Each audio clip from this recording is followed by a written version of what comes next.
बिस्मिल्लाहिर्रहमानिर्रहीम। अस्सलाम वालेकुम स्टूडेंट्स। आज हम चैप्टर नंबर 6 10th केमिस्ट्री में डिस्कस करने जा रहे हैं प्लूटेंट्स को। प्लूटेंट्स क्या है?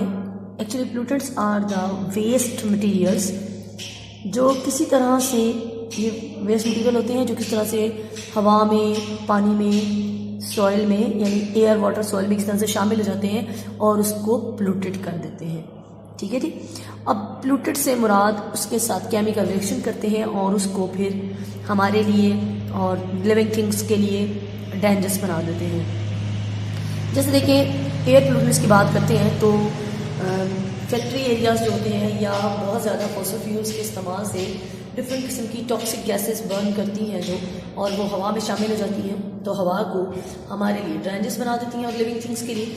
तो इस तरह से हवा प्लूटेड हो जाती है। दूसरे कोई भी फैक्ट्री एरिया में या इस किस्म के जो हम एसिड्स बना रहे हैं या कोई केमिकल्स बना रहे हैं, तो वो वाटर के साथ वॉश आउट होके तो बाहर निकलते हैं जब वहाँ से, तो वाटर रिजर्वायर्स में शामिल हो जाते हैं। या किस तरह से ज़मीन के ऊपर जब गिरेंगे तो या तो ज़मीन में एब्जॉर्ब हो जाएंगे तो अंडरग्राउंड वाटर रिजर्वायर को ख़राब करेंगे, और अगर जो है वो वाटर के जो कंटेनर्स वगैरह ऊपर रिजर्वायर्स हैं, स्ट्रीम्स होगी, पॉन्ड्स, उनमें ऐड हो जाते हैं तो वो भी वाटर पोल्यूशन काज करते हैं। इस तरह से जो भी हमारे वेस्ट मटीरियल, केमिकल्स, टॉक्सिक्स जो है वो सॉइल में ऐड होते हैं तो सॉइल को भी पोल्यूटेड कर देते हैं। और वो सॉइल जो है वो फर्टाइल भी नहीं रहती और डिफरेंट किस्म के पॉइजन्स शामिल हो जाने की वजह से, केमिकल्स शामिल हो जाने की वजह से वो हमारे प्लांट्स के लिए भी डेंजरस हो जाती है। तो बेसिकली प्लूटेंट्स जो है वो इन एयर, वाटर और सॉइल में ऐसे वेस्ट मटेरियल होते हैं जो इनके साथ केमिकल रिएक्शंस कर लेते हैं और उनको फिर हार्मफुल बना देते हैं। इसके अलावा भी हमारे इन एयर, वाटर, सॉइल में कुछ इम्प्योरिटीज़ ऐड हो जाती हैं समहाउ, जैसे तिनके, मट्टी और कुछ पत्थर वगैरह इस तरह से, लेकिन हम उनको प्लूटेंट्स नहीं कहते, उन्हें हम कहेंगे कंटेमिनेंट्स। क्या कहेंगे? कंटेमिनेंट्स।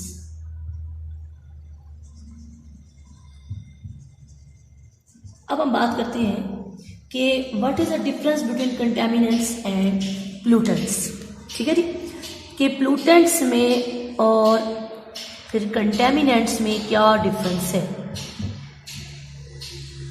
तो स्टूडेंट्स, कंटेमिनेंट्स ऐसे वेस्ट मटेरियल होते हैं जो कि जस्ट इम्प्योर कर देते हैं हमारे रिजर्वायर को विद जस्ट इम्प्योरिटी, इम्प्योर कर देते हैं, कोई केमिकल रिएक्शन नहीं करते।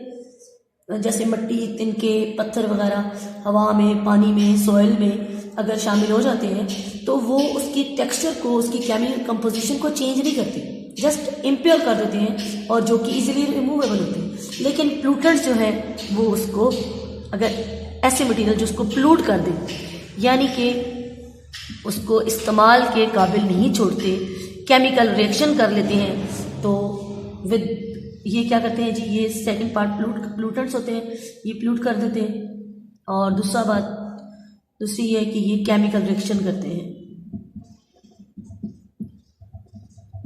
ठीक है, और इसमें जस्ट इम्प्योर करते हैं और ये फिजिकल मिक्सिंग होती है, जस्ट कोई केमिकल रिएक्शन नहीं होता, फिजिकल मिक्सअप होता है, मिक्सिंग होती है।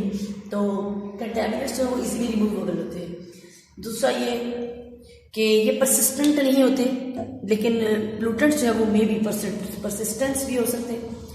अब हम देखते हैं कि कौन से हमारे जो प्लूटेंट्स हैं वो ज़्यादा स्वेयर होंगे और कौन से नहीं। अब प्लूटेंट्स की स्वेरिटी हम मेजर करेंगे। Severity of pollutants is determined by mainly 3 factors, यानी 3 फैक्टर्स को हम कंसिडर करेंगे ये डिटरमिन करने के लिए कि कौन से प्लूटेंट जो वो ज़्यादा स्वेयर होते हैं। और सबसे पहली बात है 3 फैक्टर्स में से नंबर 1 केमिकल नेचर।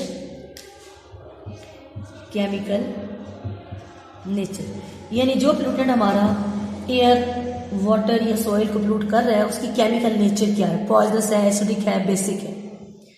ठीक है। Number 2 is it's concentration. It's concentration यानी जो प्लूटेंट हमारा हवा में, पानी में या सॉइल में ऐड हो रहा है उसकी मिकदार क्या है। बाज़ दफ़ा देखें एक ख़ास लेवल से कम अगर कोई चीज़ केमिकली हमारी बॉडी में ऐड हो भी जाए और वो पॉइजनस भी हो तो हमें वो नुकसान नहीं पहुंचाती, क्योंकि एक लेवल होता है, तो वो थ्रेशोल्ड लेवल से अबव अगर एक्सक्रीट करता है तो फिर वो हमारे लिए डेंजरस होता है। लाइक सपोज आप शुगर की एग्जांपल ले लें, शुगर भी एक तरह की हमारे लिए पॉइजनस हो जाती है और डेंजरस हो जाती है अगर उसकी खास मिकदार से बढ़ जाए, ठीक है। तो इसी तरह से प्लूटेंट्स की जो सिविरिटी है वो भी उनकी कंसंट्रेशन पर डिपेंड करती है। अगर उनकी कंसंट्रेशन ज़्यादा है तो ओब्वियसली वो ज़्यादा प्लूटेंट सिवियर होंगे, और अगर कम है तो उनकी सिविरिटी भी कम होगी। The last factor is number 3 is there persistence.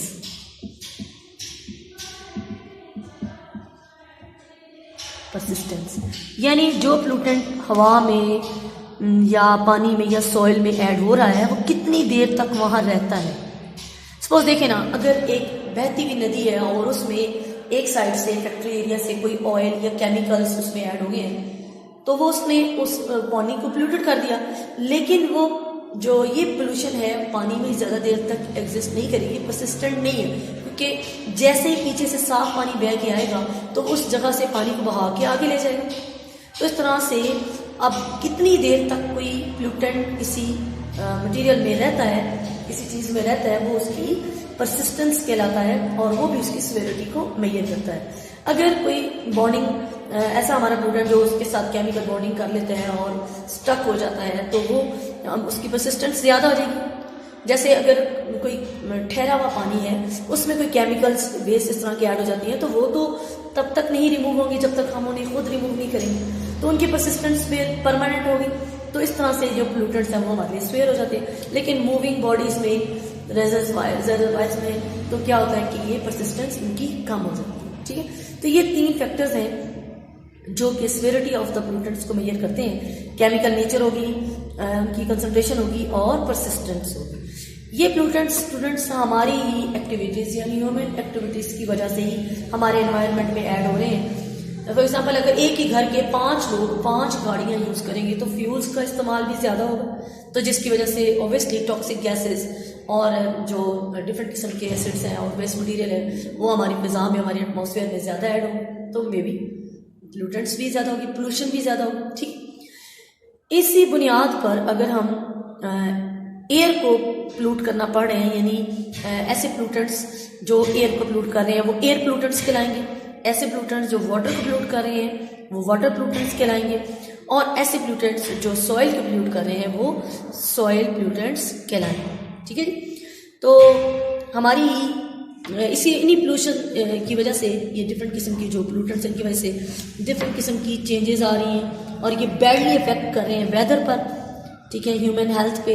इसके अलावा प्लांट्स को भी डिस्ट्रॉय कर रहे हैं और उनको डैमेज कर रहे हैं और बिल्डिंग्स को भी डिस्ट्रॉय कर रहे हैं, ठीक है। और अब हम बढ़ते हैं जी टाइप्स ऑफ प्लूटेंट्स।